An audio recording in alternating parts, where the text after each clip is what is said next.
And we are here. Yeah, we have to run through this whole thing. For whatever reason, it takes the streamers a couple minutes to kick in here on the video and the thing. So I wanted to thank everybody as usual for bearing with us and things of that nature. Hey, how's everybody doing here? I wasn't on the air last night. We had some stuff again. Like I said, we had a death in the family, and it's real a real nightmare. We'll leave it at that. To deal with what we're dealing with here. But anyway, we're getting there. We're getting there. And thanks. I got a lot of condolences since we were on the air last. Anyway, that's not what this is about. Someone pointed something out to me, and I tried to do the retractions and clarifications and everything at the beginning of the program. And I just want to get that out of the way. There were on the September 5th program, there was a little bit of a misunderstanding on what exactly the masks, right, for things, and the masks for COVID-19. And no, the impression that some people got was, don't wear the mask, they're useless. No, that's not what it is. It's all about safety and how we define safety. Safety is what? And we start this out at the beginning of every one of our classes that we give here. And you can hear us. 845-269-5772. At the beginning of all our classes, we talk about what is safety. So we're all on the same page. Is safety, because this is important, is safety the presence of controls, guards, safeguards, procedures, everything left of the bang. If we're going to use the popular thing now, the left of the blank. Then you have on the other end, behavior-based safety, traditional safety, where safety is zero accidents, zero illnesses, zero injuries, 000. And God forbid you should have one, because then you're an unsafe company. And that's how it gets played. And we all know my position on behavior-based safety. I was just talking to someone today on this, on a conference call. It was a more along the lines of, hey, how can I help you type of conference call? And you could schedule that at safetywars.com for your initial consultation. And the person on the phone, who has the same name as my mother, and that's what piqued my interest, her husband is a safety consultant and also the head of a very large pharmaceutical company, one of the corporate directors. And basically I said, look, when you get into the behavior-based safety mode, often what happens is, especially when you're dealing with people in beginning to mid-career, hey, my people are not working safe and therefore it's your fault. That's how therefore it's your fault, the safety person, and therefore the safety person gets all vindictive and says, hey, that's the worker's fault. They're not doing what I need to be done, blah, blah, blah. And we get into that with the introduction to safety. Obviously, introduction to leadership that we talked about a couple weeks ago, where people are like, well, how do I get people to do stuff if I can't do it? And it's a complete nightmare. So again, with the masks, getting back full circle, the masks are part of your overall COVID strategy. That's how I approach things with that. And people hold it against us. I'm going to do a share screen. This is from a CDC blog that the person who wanted the clarification so nicely sent over to me. I'm not going to use his name, not because I don't like him or anything. I don't have his permission to use the name. So let's do a share screen here. And here we have, and I'm going to go to this view so people can actually see the thing a little bit better. How do filters collect particles? right? Now, if you're a safety professional, this is what you want to really include in your safety training, because I've never found all the information in one place. It was really nice to see everything in one place. As my former mentor, Jeffrey Olcott, used to say, this is like gold, right? So, rest in peace, Jeff. Anyway, filtration mechanisms here. And let me see if I could zoom in.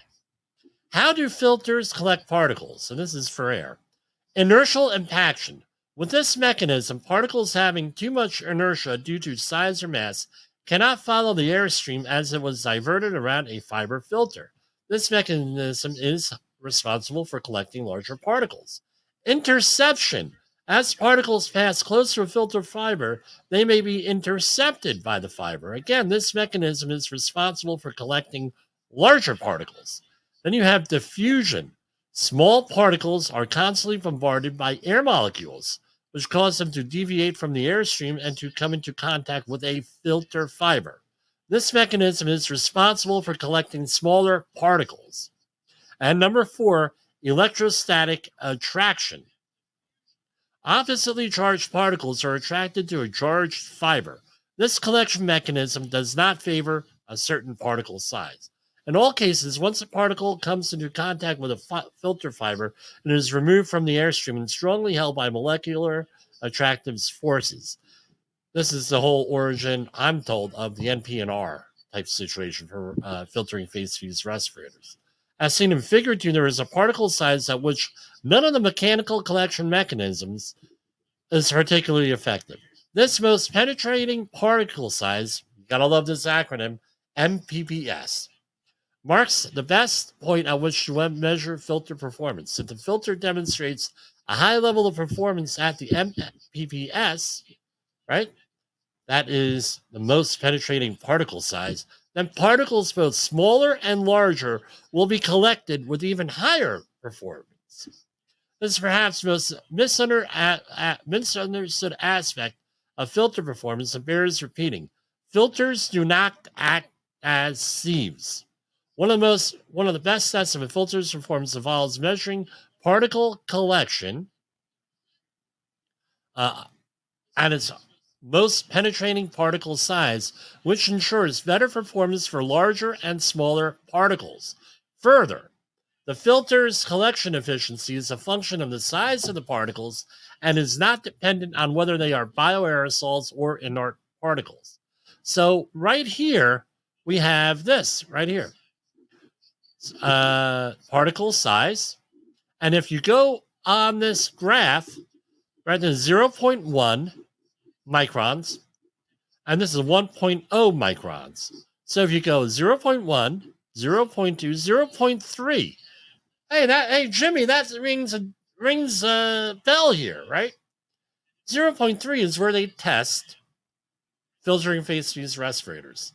And for whatever reason, that is where things are, right? Where things are hardest to do. I don't know why. I talk to God when I meet him. All right. I'll be one of the first things. Now, if you go over here on the left, we have the zero, where I put the thing here, and I'm going to see if I can highlight it. No, I can't highlight. You have 0.1 on the end, 0.01, 0.02, 0.03. That's about roughly the size of a viral particle, 0.03, give or take, obviously. And you look, and the diffusion regime is right at 0.3 microns, right? Where it reaches 100% or 1.0 efficiency.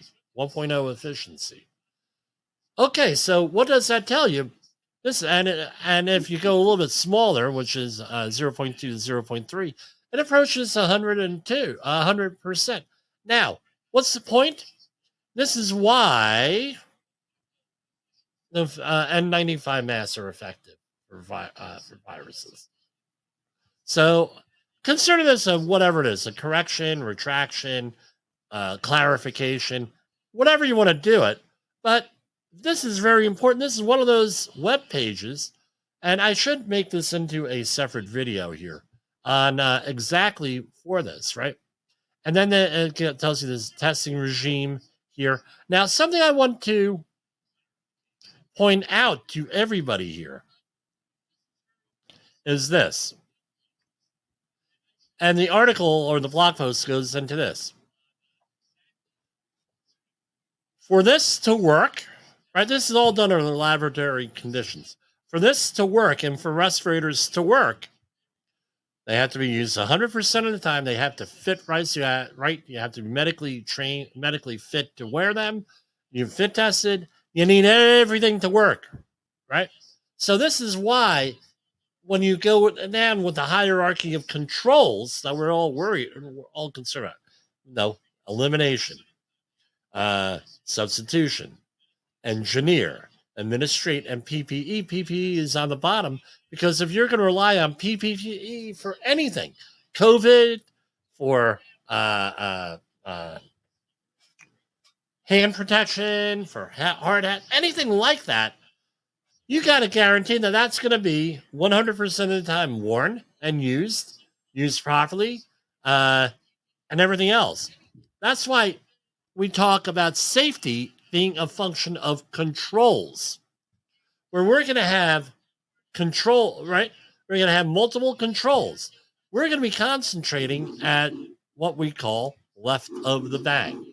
I'm going to hold on, bear with me a minute here. Right, I came up with this.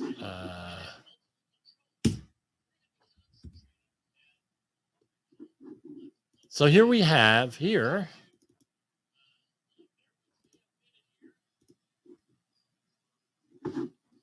Bear with me a minute because this was just here.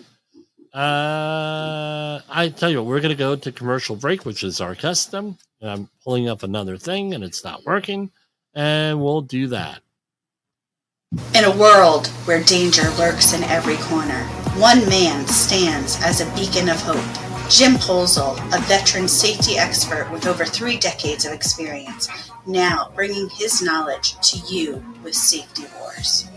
Engaging, informative, and always relevant, that's Safety Wars. Join a safety revolution with Safety Wars, available on Spotify, Apple Podcasts, YouTube, and wherever you get your podcasts and videos. Okay, so hold on. Let me stop sharing this one. We're going to go and share this little thing that I made up.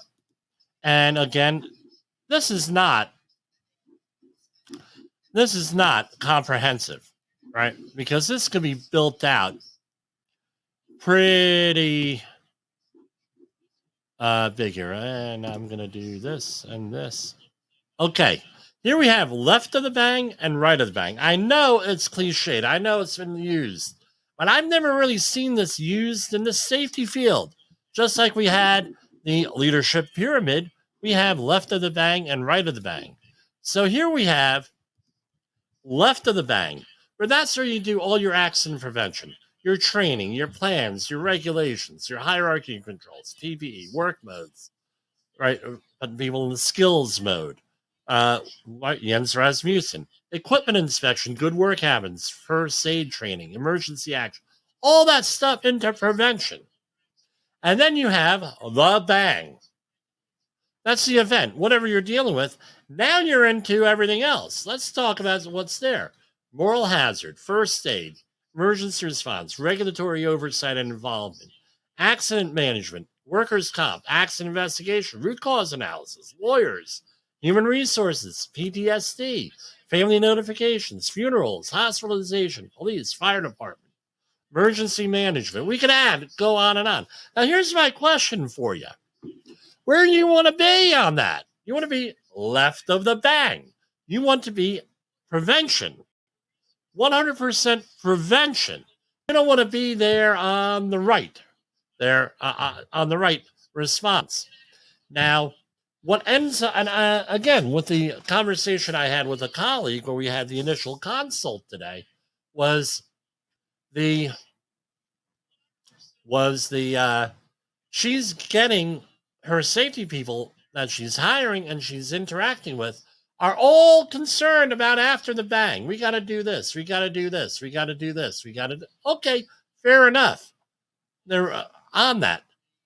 But that's not no, that's not where you need to be. If you do left of the bang in all your prep work and coaching, the likelihood of getting into the right of the bang, right, with all of the crap you got to do and all of the headaches you got to do, is going to be mitigated. Right? It's not going to be zero. Let's zero goals and zero. It's all baloney. All right, with that for most organizations. If you're there and you're able to do it honestly without covering crap up, without bullying people, without, well, God bless you. Right? God bless you. But that's not what the reality of most workplaces are. Most workplaces are not there. It's just the way it is. So I want to point that out. With that, and bear with me with masks, the whole mask issue here with this stuff. Yeah, wear the mask. I'm telling you, I'm never going to tell you not to wear the mask if you're medically able to wear the mask. What I'm going to tell you is wear an NIOSH-rated mask. If you can't do that, then you got to do the European one, right, where they have the FFP 1, 2, or 3, or the KN95. Use a rated mask on that. The reason why, and again, a little bit conspiratorial here, but I don't think it's a little bit conspiratorial. The reason why two reasons why they didn't say right off the bat, or you got conflicting information, then one person denies it, and then it's on video, they just say it, and then go back and forth, is that they didn't have enough, because in 2010, they decided that we're not going to fund this anymore, so they didn't have any respirators. They being the federal government. And people like me screaming and yelling about disaster prep. Oh, screw it. Don't have to do it. Now, number one, they didn't have them. Number two, guess what they would have had to do if they said, hey, everybody go out and wear a NIOSH-rated respirator. Then you have to do training. Then you got to do fit testing. Then you got to do medical clearance. And then you got to do all the other stuff under the 1910-134 standard in the workplace, and they weren't prepared to do that. But again, let's say that you were a private employer and you had a airborne biological hazard. Are you going to go out there and say, oh, yeah, use a face covering? I mean, you talk about lawsuits, liability, and decredentialing? Oh, man. I mean, if you're in New York, you're maybe declared a confident person, and you may go to jail for that if someone gets hurt or killed. Guess what? Government does, it's fine. Now, this is the other one. This is going to be an I told you so here, I think. All right. Now, this is from dailymail.co.uk. I had mentioned this over 20 years ago. People said, Jimmy, you're nuts. I even spoke to the great Jim Gerhardt on New Jersey 101.5 about this when this was brought up sometime in the early 2000s, late 1990s, that there were rumors and there's all this stuff going on that, hey, DNA is being stored. People went to the other wars on the web, and he's been talking about this for years. So, hey, even a clock is right twice a day, as they say. By the way, clocks, you could have hands, right, and a stop clock, right? 24 hours of it going around and around, that sort of thing. If you're too young to remember what a clock looks like, your standard clock. But anyway, here it is from dailymail.co.uk, and it's published today. Stacey Liberatore for dailymail.com. Your baby's DNA is being stored for decades in government labs and can be used in police investigations without your permission. And New Jersey, again, ding, ding, ding, New Jersey 101.5. I was in New Jersey when I mentioned this, I was nuts. New Jersey parents are now suing for rights to their infant's blood. Newborn DNA can be stored for months, years, or indefinitely at government labs. New Jersey police were found to obtain samples for a case without a warrant. Right? Nearly every U.S.-born baby has blood drawn to check their risk of about 60 rare diseases within hours of coming into the world.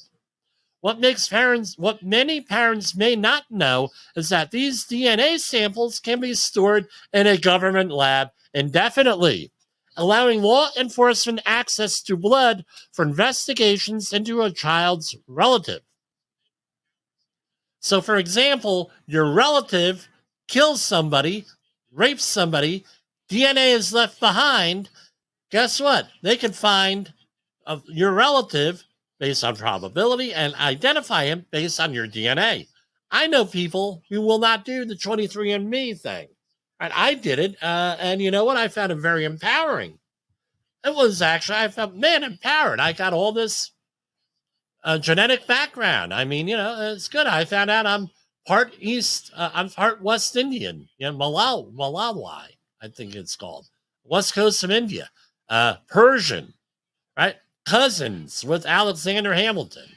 Okay, it was 5,000 years. I thought it was great. But I know families that will not do 23andMe or anything like that because, why do you think? Because their relatives have committed crimes, they think, not convicted, but they'll be found out. And now they can do, because a 1996 cold case was solved last year after New Jersey police collected the baby's DNA without a warrant to investigate the child's father, grabbing the attention of some parents who are now suing state officials over its storage practices. Hannah Lavaglio, a resident of Cranberry and plaintiff. Cranberry is exit 8A on the New Jersey Turnpike. This is a true parent rights issue. This is their body. This is their property. Supreme Court has said that, by the way. So I think they're going to win here. Taken from them from 5 years of being a minor, right? And the state is not required to give any justification. New Jersey can store samples for up to 23 years, while others like California, Massachusetts, and Maine are indefinite. Let me share this one with everybody here, right? We're going to share this one because there's a nice little diagram here on this. So here we have the diagram. Let me go back and boom. Okay. So less than 6 months in some states, and then getting into the black, the red is much more indefinitely. Something interesting, guys. Yes, it is something very interesting. And again, we're told, and this is conspiracy theory, we're told this is all a bunch of horse now. Oh, yeah. Now, guess what? Here we have Nancy Carney as a spokesman to the New Jersey Department of Health, which includes the Division of Family and Health Services, told DailyMail.com. The New Jersey Department of Health does not comment on pending litigation. Oh, I tell you what. This is the oldest story in the book in New Jersey. Oh, yeah. Guess what? There's problems somewhere. We're going to go and we're going to do an investigation. And guess what? We do not comment on pending litigation or investigation. Oh, yeah, this way. And then hopefully, because what we also discussed on this program, the issue attention cycle, they're going to wait it out 5 years from then, hoping that you're going to forget about this. This is going to be one of those things that we're going to keep an eye on here on Safety Wars. So, anyway, going on, and, nurses fill 6 spots on a blah, blah, blah. Okay, great. Most states have stored DNA since at least 2001. California, what a big shock. I'm shocked. Began storing samples indefinitely in a state-run biobank in 1983. So, okay, the other people were off by 10 years, 13 years. Wow. Let's see if I know this first. They got a nice picture of her. Hannah Lavaglio. You know what I'm going to do? I'm going to go to Facebook and see if she has a Facebook profile. Because I may know her. Because I used to work in Cranberry, New Jersey. A lot of the stories come from when I used to work in there, right? So here we go. Okay. Let's see. I'm sorry. I'm not really supposed to do this on there. Screw it, it's my show. Okay. Hannah?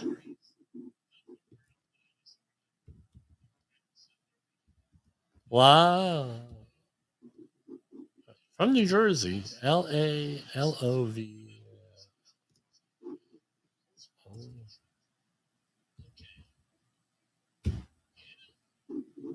Hold on, bear with me here.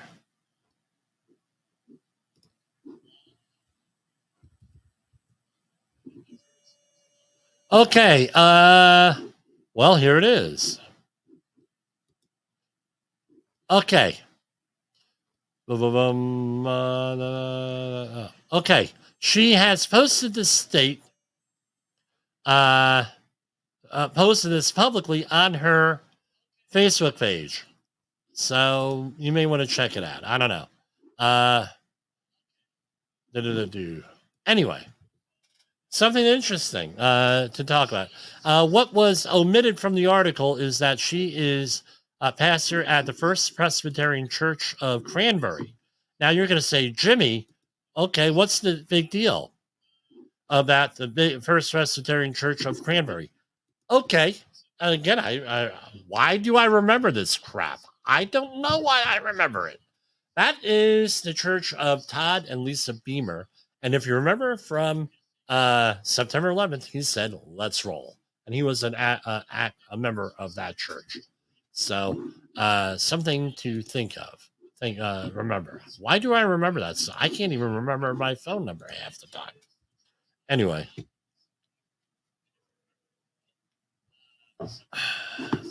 I'm like, sometimes I wonder.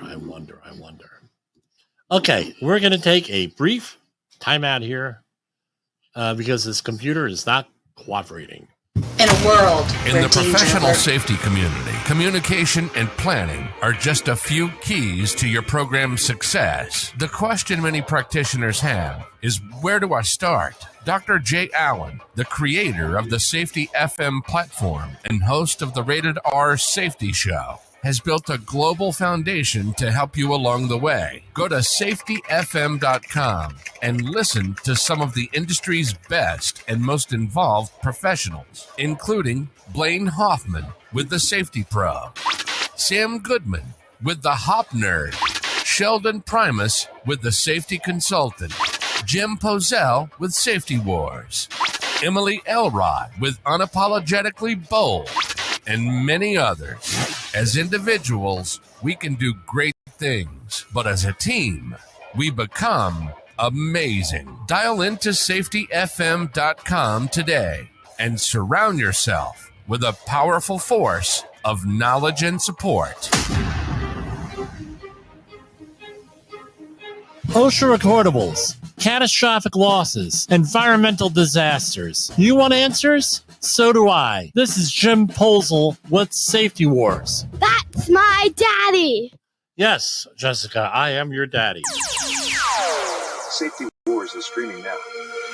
You know what I haven't done lately? I have not, and I used to do it all the time here. I have not read the statistics here, right? Dow Jones Industrial Average fell today to 33,891. S&P 500 fell 43.47. NASDAQ was down 13,521. Russell 2000 sunk to 1687.24. Gold is U.S. 10-year Treasury down slightly, 4.633. Gold is at 1964. Bitcoin 36,687, and crude oil at 75.67. And that's what all of the closing markets were today. Let's go into the other one. And I get comments. I used to get comments on it. Why are you talking about this? Gold at 1973, silver 22.89. So that pretty much oscillates somewhere in the lower 20s, right? Platinum to 877. It was up slightly today, and palladium at 1,031.50. All right.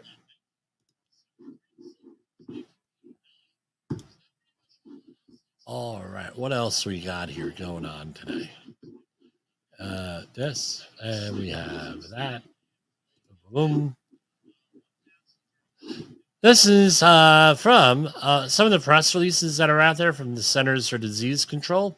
Today, EPA Agency Administrator Michael S. Regan, Secretary of the Interior Deb Haglin, Agricultural Secretary Tom Vilsack, and Directors for Centers for Disease Control and Prevention Mandy Cohen announced a memorandum of understanding, that's MOU, to further their joint work to protect communities from impacts of wildfire smoke while promoting land management practices that reduce the risk of large and severe fires. Now, this goes in with everything, right? We just finished Fire Safety Month. Okay, they're always talking about climate change, and the climate change gets blamed for everything here. But again, how are you preparing for that? I know with a lot of properties out here, right? They have overgrown trees and a lot of what we used to call detritus, right? That's stuff on the ground. Are you clearing any of that out, right? Are there flammable trees, highly flammable trees that are problematic? All trees are flammable. I get it. But nothing is like a pine tree or a cedar tree around your house or other junk around your house. How about any plans on how to get out of your house in the event of a fire and protect your property and everything else? Again, what they're worried about is community preparedness, right? Ensuring land management, public health goals are addressed together, data collection and sharing, interagency communication. So I guess that's a good thing there on that. E-cigarette use down. This is from last Thursday, November 2nd. Among U.S. high school students in 2023, yet nearly half of youth who ever tried e-cigarettes reported current use. Now, we talked about masks before, and I have never had a person fail a medical exam, a medical type thing, with who was a smoker, right? I haven't had, unless they had COPD and they're in the end stages of the impact of smoking. But with the e-cigarettes, I'm seeing an awful lot of people out there, youth, who are failing pulmonary function tests at like 19 years old, 20 years old with that. So I said, well, how long have you been? I've been doing this e-cigarettes since I'm 13. Oh, really? I said, I've never met someone 19 or 20 failing or a cigarette smoker, but for this, it's like, wow. Study released from the CDC and the U.S. FDA shows that among high school students, current past 30-day use of any alcohol, any tobacco product declined during 2022, blah, blah, blah, 2023 from 16.5 to 12.6, primarily driven by a decline in e-cigarette use, 14.1% to 10%. Declines also occurred for use of any combustible tobacco product, including cigars, among high school students. Maybe because they don't have the money to spend on this stuff. I don't know. It's down, I guess. We're happy about it. Health workers. So this is from October 24th. Health workers report harassment symptoms of poor mental health and difficult working conditions. More than double the number of health workers reported harassment at work in 2022 than in 2018. This may include threats, bullying, verbal abuse, or other actions from patients and coworkers that create a hostile work environment. The finding has important implications for health worker mental health, according to the CDC Vital Signs report. Health worker burnout was at crisis levels prior to COVID-19, right? This report is the first to describe and compare self-reported well-being and working conditions for health workers, right? It shows that health workers have continued to face a mental health crisis from 2018 to 2022.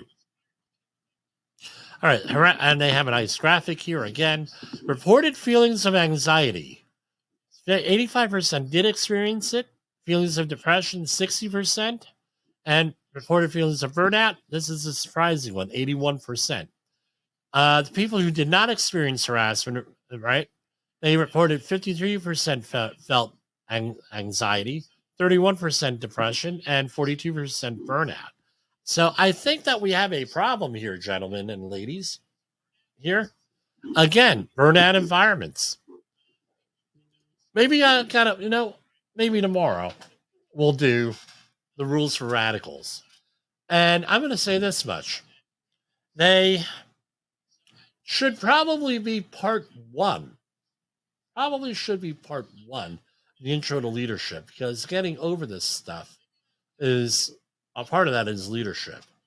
Another part is don't take yourself so serious or things so seriously. You got to learn to compartmentalize things. It's kind of hard, especially in the healthcare field where you're dealing with a lot of bad news, depending on what you're doing. Okay, EPA. EPA awards nearly 1.2 to 3, 1.2 million to 3 California small businesses to research environmental issues and help grow the green economy. This week, the U.S. EPA is announcing almost $1.2 million in research funding to 3 California small businesses to further develop and commercialize their environmental technologies. The funding comes through the agency's Small Business Innovation Research Grant Program. California's small businesses are leaders in creating innovative and practical zero-waste solutions that have far-reaching benefits for communities, said EPA Pacific Southwest Regional Administrator Martha Guzman.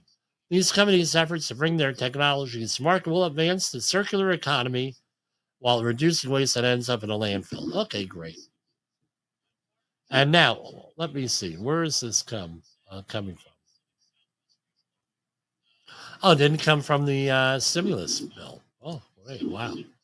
EPA awards Oregon Department of Environmental Quality over $4.5 million to improve the Klamath County air quality. So it's a targeted airshed grant, 4.6 mil. Right, grant funds will be used to reduce harmful fine particle air pollution, known as PM 2.5, particulate matter 2.5 microns, from residential wood smoke through a wide range of programs. Now, including wood stove change-out program. Now, there are a lot of states that are suing the government over this because those stoves don't work after a couple of years, and they're forcing people to do this, right? So to get new stoves, that's the lawsuit, right? The grant allows Klamath County Public Health to change out approximately 300 wood stoves to cleaner heating devices such as heat pumps and natural gas furnaces. Hold on, I thought that the EPA was phasing out natural gas stuff. Here they're funding natural gas stuff? Really? Wow. But anyway, a lot of money out there, right? What's great about it is it's not their money, it's our money. EPA finds St. Louis scrap metal facility for alleged Clean Water Act violations. A recycling company of St. Louis, Missouri will pay $68,000 in civil penalties to resolve alleged violations of the Federal Clean Water Act. According to the U.S. EPA, the company failed to adequately control stormwater runoff from its scrap metal recycling and processing facility.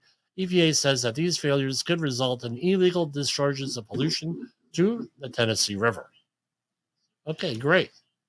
EPA awards $3.2 million to small businesses to research complex environmental issues and help grow the green economy. Today, and this is from yesterday, today the U.S. EPA announced 3.1 plus, almost 3.2 mil, in research funding to 8 small businesses to further develop and commercialize their environmental technologies. Recipients of this year's Small Business Innovation Research SBIR funding include companies developing a natural-based treatment for gray water use that is treated sewage, a system to remotely sense fugitive methane emissions in abandoned wells, and field-deploy devices to rapidly screen drinking water for PFAS. I forget. That's one of those things. It's a bad thing in water, right? And we have. They're spread out all over the country. We got one guy in Oregon, and one in Wisconsin, one in Indiana, one in Florida, another in 3 in California, and 1 in Pennsylvania. I've never heard of any of these companies.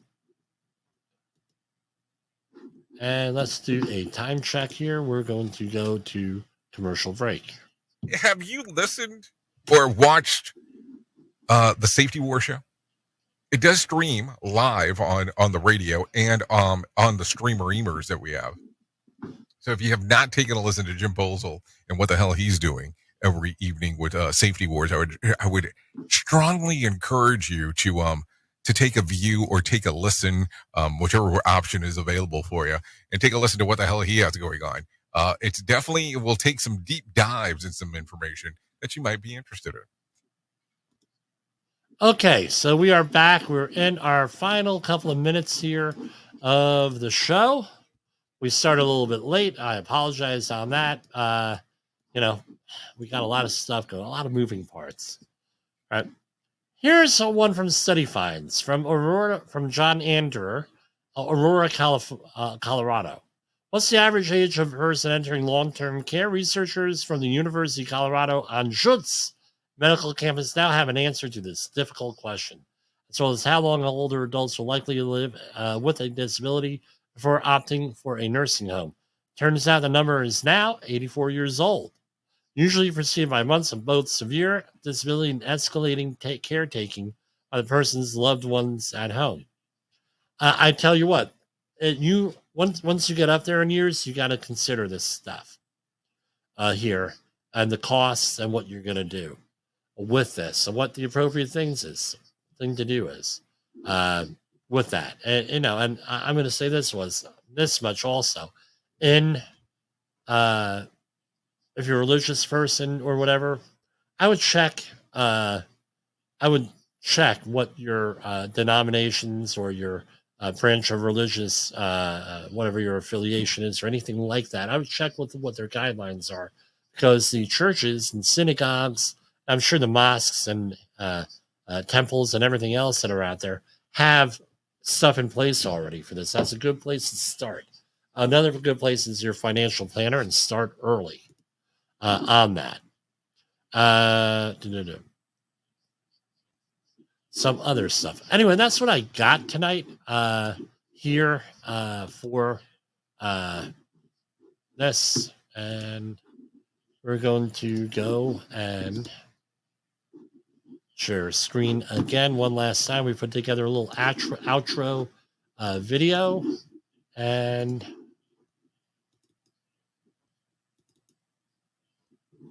let's see. Why did this not come here? Oh, bear with me, guys. Okay, so you'll see the outro video here. Share screen.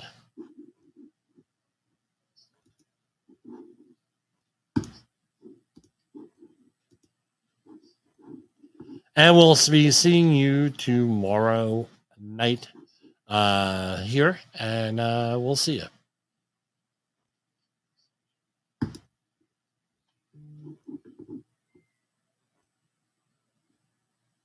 Expressed on this podcast are those of the host and its guest and do not necessarily reflect the official policy or... Let's try that again.